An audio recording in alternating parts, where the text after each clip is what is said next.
Well, we were expecting this to be an absolutely firecracking match because again, it's pitting two of the heavyweights of the T20 World Cup, the two-time world champions.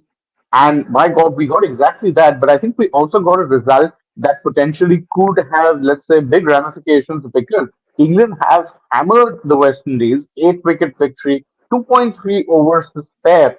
And once again, this is an England team who, like 2022, seem to have suddenly come awake at the crucial stage of the tournament. Remember, even last time around, they absolutely labored through the group stages. Then come the knockouts. They were a very different team. Is this really a bad sign? So that's research joining me. Let's just start off and say it's an ominous sign for every other team right now. Yeah, and that's been the case with almost all the teams who have won the T20 World Cup so far. Let's just look at, from 2007, India literally labored their way to the Super 8s and even the semi-final and final. Then in 2007, Pakistan, England in 2010. Remember when they first won the title in the Caribbean islands? They did not win a game in the group stage. They one of the games they Um, lost, the other one was rained off, and still, they managed to reach the Super 8. From there on, they were completely unbeaten. 2012 West Indies, they also did lose one, I think one match, and still they had a very very good run after that. 2014 Sri Lanka, 2016 it was obviously West Indies, and 2021 Australia. Remember they got hammered by England in the group stage, and in 2022 it was once again England. That something that you just mentioned. I think yeah, it's been a formidable performance to say the least, and the way I think they have hammered the West Indies, it's just I think I would say it's a sign of things to come for the remaining two games. Now England, just going by the current scenarios, what they really need to do is that just score a comfortable win against USA, and that would be pretty much it for England as far as the semi-final is concerned. If they go on to beat USA by a good margin, or maybe either of USA or South Africa by a good margin, their semi-final spot will be all but confirmed. And that's where I think the West Indies, USA, and even South Africa need to make sure that that in their remaining games they do score those victories comprehensively, so as to challenge England for that semi-finals slot. Yeah, because again, I think we tend to forget that even in the Super 8s, your net run rate will matter. That's why you saw England try and make a quick thing of it towards the end. They knew that the match was within their hand, and when the bowlers came who they felt they could take on, they absolutely went for it. You saw Jonny Bairstow go after Nalzari Joseph, even went after surprisingly Akil Hussain, which I thought was a brave move considering how well Akil was bowling, but it paid off. Then, of course, Salt took 30 runs off that Romario Shepherd over. And I have to say, I didn't understand the logic of bowling Romario Shepherd there.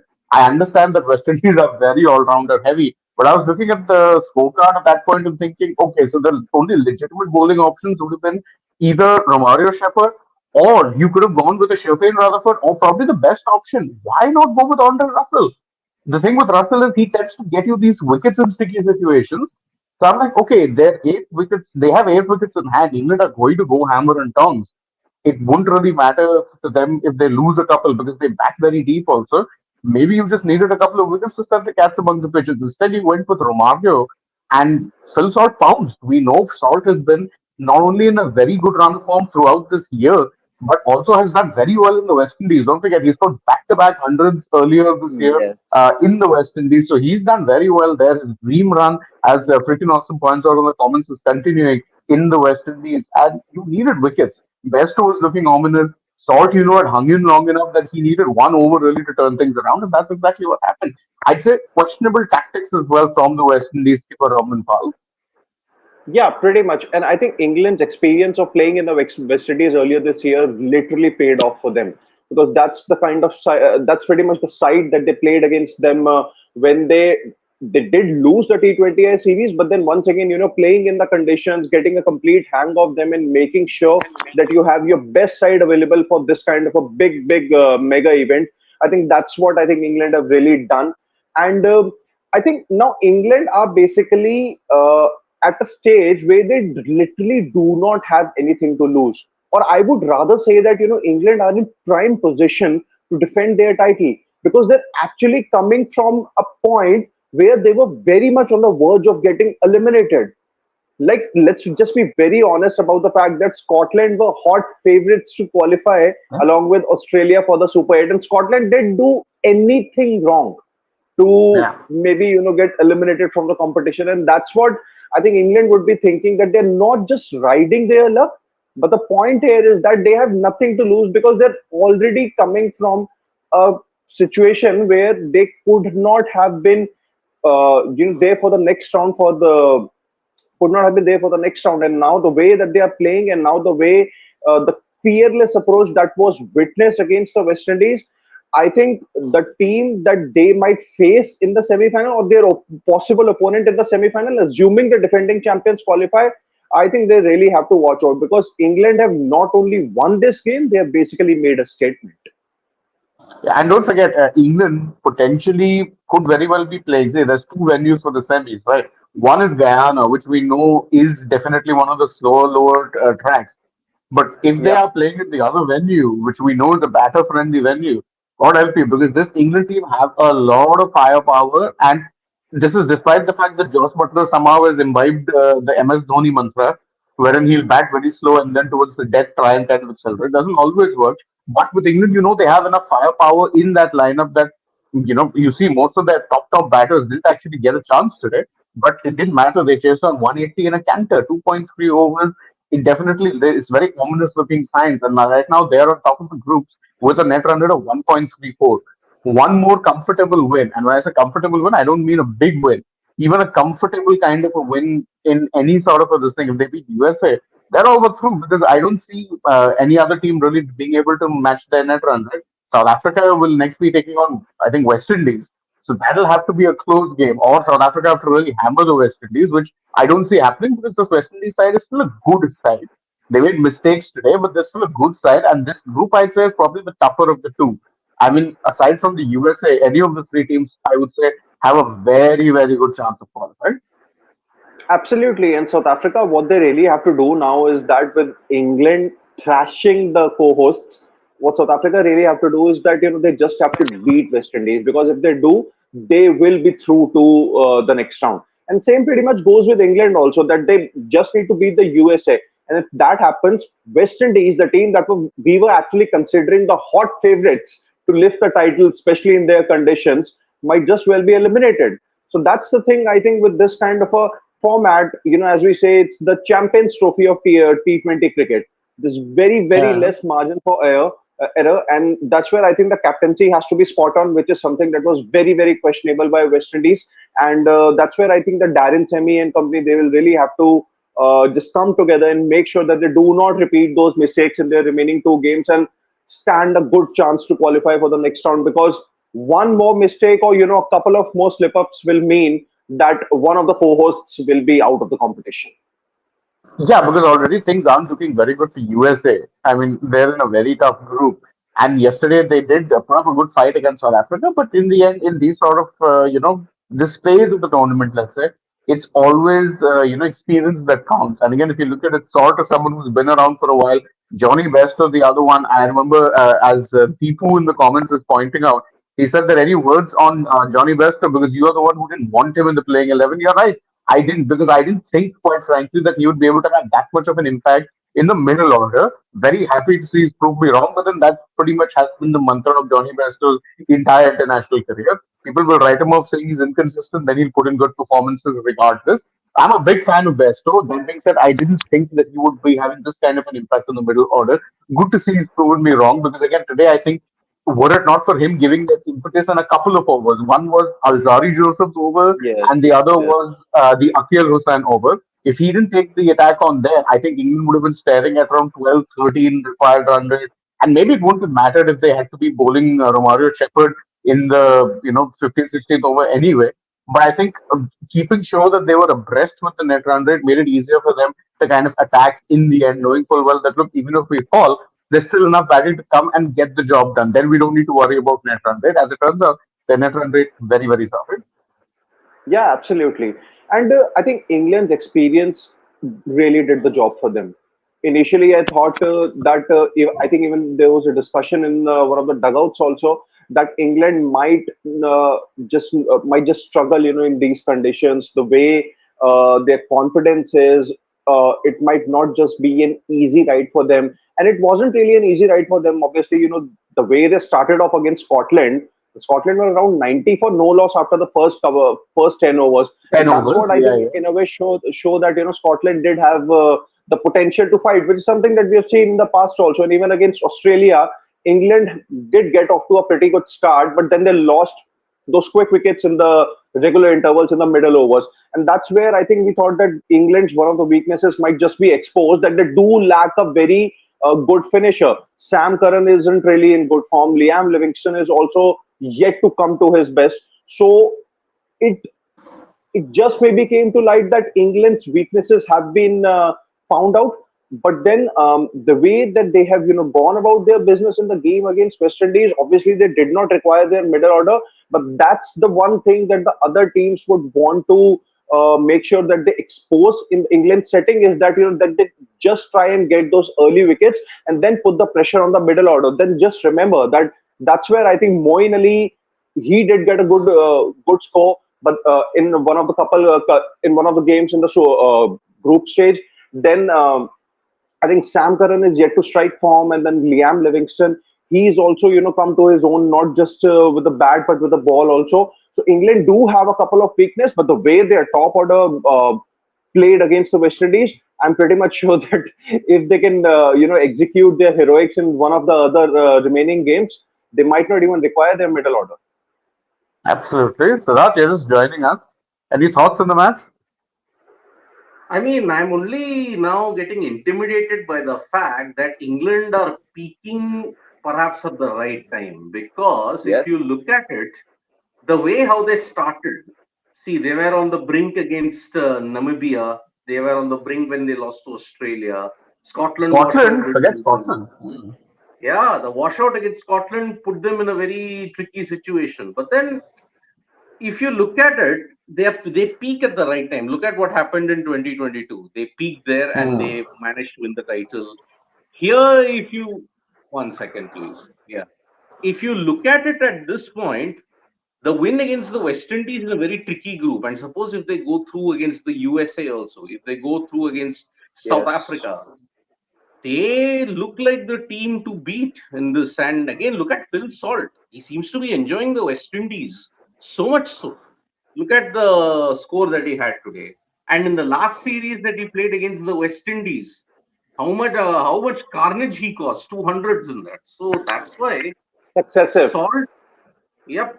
But if you encounter a tricky wicket, looking at the England team, I sometimes wonder whether their top order can fire on all occasions, because Bairstow is inconsistent. Salt, Hmm. maybe he can give you the start, but where is the support then? Butler's not been in good form. So that is the one I kind of feel that that is the one weakness that is there. If you encounter a In tricky that wicket, sense, they'll miss a Ben Stokes. Remember, like what Stokes did last time, 2022, against both Sri Lanka and Pakistan, where he slowed the game down and ensured that they got home. Because then at that point, the equation was just win at any cost. It didn't really matter how you won, it was just a case of win. In these sort of Yes. circumstances where batting conditions are good, they have a very good batting lineup. And again, as I was telling Siddharth also before you joined, one of the reasons that they could go hammer and tongs even later on, like when Salt took those 30 runs off Romario Shepherd, was because they knew they were only 2 wickets down. They still had 8 wickets. That's plenty of batting in the shed, which wasn't even required. I agree, tricky conditions may be the undoing of them a little bit, but how many tricky conditions are you going to be encountering here? Not as many. I think generally you will be finding more batter friendly services, as is evidenced also by the fact that yesterday we were reporting right here on Sports where Nikhil was telling us that they're trying to kind of flatten out the pitch even in Barbados. So I mean, if that happens, then God help. And by the way, Barbados, you're talking about Phil Salt loving the West Indies. It's an interesting thing. I don't know how many of you know this, but he actually did spend 4 or 5 years of his childhood in Barbados. He Oh. actually was eligible. Yeah, yeah, yeah. He was eligible to play for the West Indies because he had met their residency rules. So he spent about, I think, from he was 10 to 15 years old, has lived in the Caribbean. He's lived in Barbados. He still has plenty of friends there. and he could have actually turned out for them, but then of course he ended up returning to England and playing in that domestic system. So that's an Well, that's interesting the thing. And the best thing that final, they by the way, where is it being held? Yeah, it is. And it's a good thing for England because, see, the best part is they thought that maybe after the retirement of Alex Hales, perhaps you would have lacked that firepower at the top of the order because he was also pretty destructive batter. But now look at Yes. how Salt has transformed the England team. I mean, look at how what a difference he made for KKR. Ah, For yeah, of KKR, course. he was the difference maker for them in every game that they played. So that's why Phil Salt and looking at the rest of the batting, if they click, can England make it three T20 World Cups? I somehow It's think they possible. can. It's And I think But they'd possible. be the first team Absolutely. to defend it, right? If it happens. Yes. Yes. they'll be the Yes. first defending champions ever if they do that. But then they still have one more tricky game they have up their sleeve, and that is against South Africa. Now, South Africa is going to be the team where, see, they're still unbeaten at this point in time. So it depends where England finish in the group. If they finish first in their group and they play the second of the other group, I think they are playing in Providence, if I'm not mistaken. Hmm. So that means it could be an England Australia repeat or an England India repeat in Providence Yes. Mm. from 2022. So it all boils down to how England can hold their own at this point in time. But yes, there is some issues. The bowling, I think, still doesn't have that firepower. But Archer will step up along with Mark Wood. Although Yeah. today I think they struggled because the conditions were incredibly flat. If we have to Yes. look at it, Yes. But I but think one thing, one of the points that which I feel England do have a weakness there is the middle order. You know, like I mentioned before, you just joined that number 5, 6, and 7. Harry Brooks, Sam Curran, Liam Livingston, or depending upon where they come. This is one of the biggest weakness of this England team, this England lineup, because it hasn't really been exposed. In the limited chance that they got against Australia, they couldn't really step up to the plate or couldn't really get the job done. If I am India or if I am South Africa, I'm going to look to target that, because that's where I'm going to make sure that the likes of Kagiso Rabada, Andik Nokia, or maybe Keshav Maharaj, if I am Aiden Markram, I'm going to give those initial overs to them and make sure that I get those initial wickets against England, because if I can reduce them to around 50 for 4 or 60 for 4 after the first 10 overs, whether it's chasing or in the or whether it's batting first, I think England will be under tremendous pressure. That has been the case with England in the past few T20s also, that their middle order hasn't really fired and there has been a lot of pressure on the top order. Something that I even pinpointed in one of the SWOT analysis of the teams that I did before the beginning of the Super 8 stage. So I think that's one area where I feel England really need to work on. This is just my opinion. I would really love to hear yours. No, I agree. The middle order does kind of need to step up. No two ways about it. But there's also the thing with them is that side hasn't really changed a lot since 22. And even last time around, when needed, a few players ended up stepping up. Sure, there's no Ben Yes. Stokes, but I think if it really comes down to it, they have enough of an explosive top order, and the middle order can step up when necessary. So we'll see how that goes. Right now, though, for them, I think good start because again, top of the group, 1.39 net run rate. Now they know pretty much a win against the USA guarantees them a spot because again, one of West Indies and South Africa will probably be losing because again they'll be facing each other. So that match Yeah. now becomes a virtual knockout. yep. Now, Group Two is becoming very interesting because South Africa's win versus USA, and I think West Indies South Africa play much later. I think towards the fag end, and England South Africa you will come to know it, but the group will become very interesting if South Africa win against England and West Yes. Indies Hmm. win versus South Africa. Then it will all boil down to net run rate, and the team that could make the difference for them is the USA. Then, depending Yeah, upon right. how big win against them. So Yes.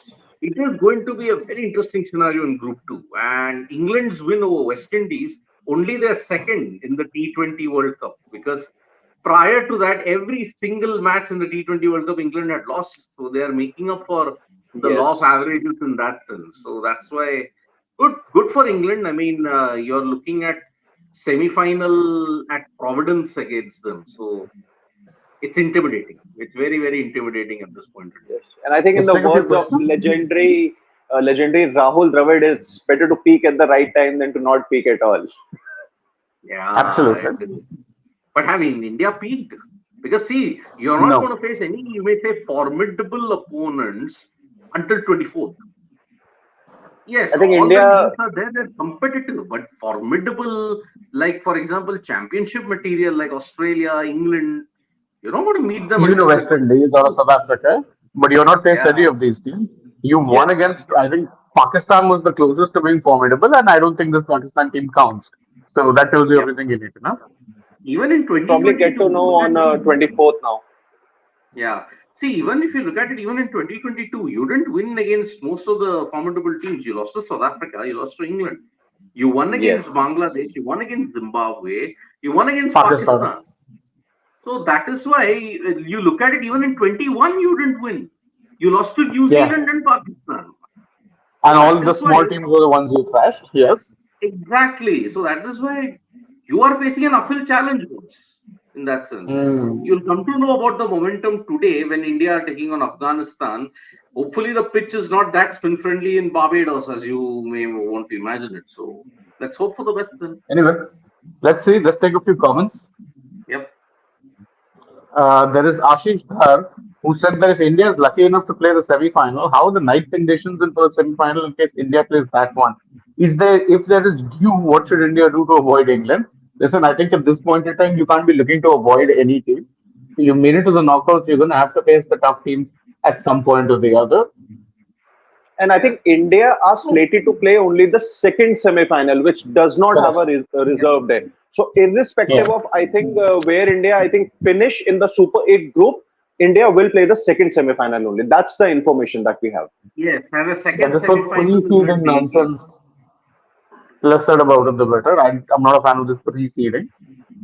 I mean, Yeah. look at it. Mark Boucher's criticized it. Mitchell Stark has Mitchell criticized it. Stark. And but again, what was the official reasoning behind it? Logistics for the fans. If the fans knew about it, then and Yeah. only then this thing was done. Otherwise, India are not playing a single night game. Yes. Australia are going to play only their second day game on 24th. So all their games have been night games. Same with Hmm. England, if you have to look at it. I think England have played only one night game, if I'm not mistaken. So that is why this has already been pre-decided. So Ashish Dhar, India are not playing in Charuba. India are only going to play in Hmm. Providence. That's a day game, but with a 4 hour, 10-minute grace period for overs being cut. And Let that Yes. nonsense unfortunately, rain that day. you do have 40% chances of rain in Providence on Hmm. 27th. So let's let's Anyway, take it with a pinch of salt in that way. Not Phil salt, pinch of salt.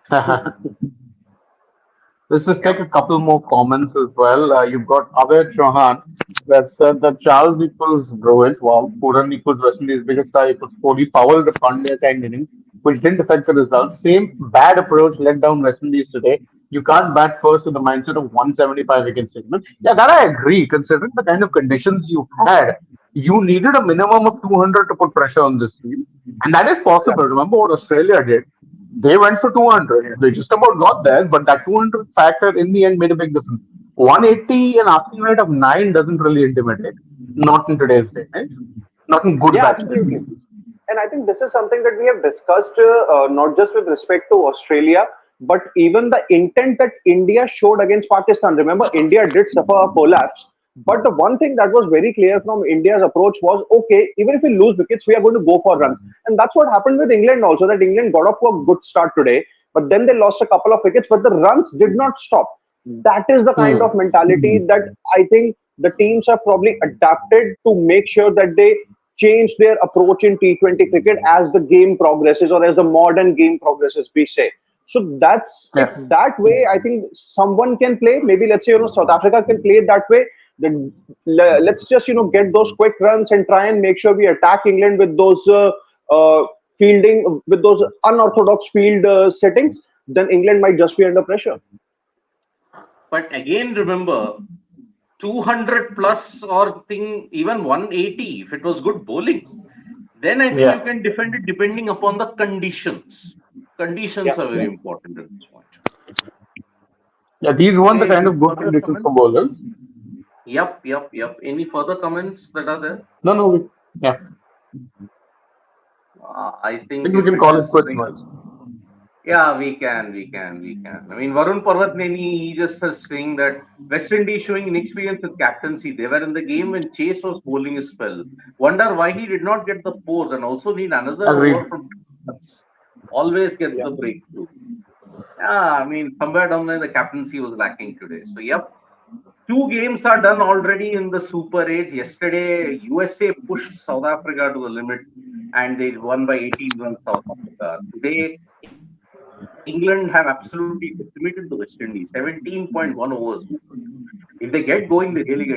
So, today, it's India, Afghanistan, followed by Australia, Bangladesh in the night game in West Indies. From me, Sid and Shane, it's bye bye. See you for the India Afghanistan game and subscribe to Group Play for all the latest news and updates. Bye bye. Bye bye.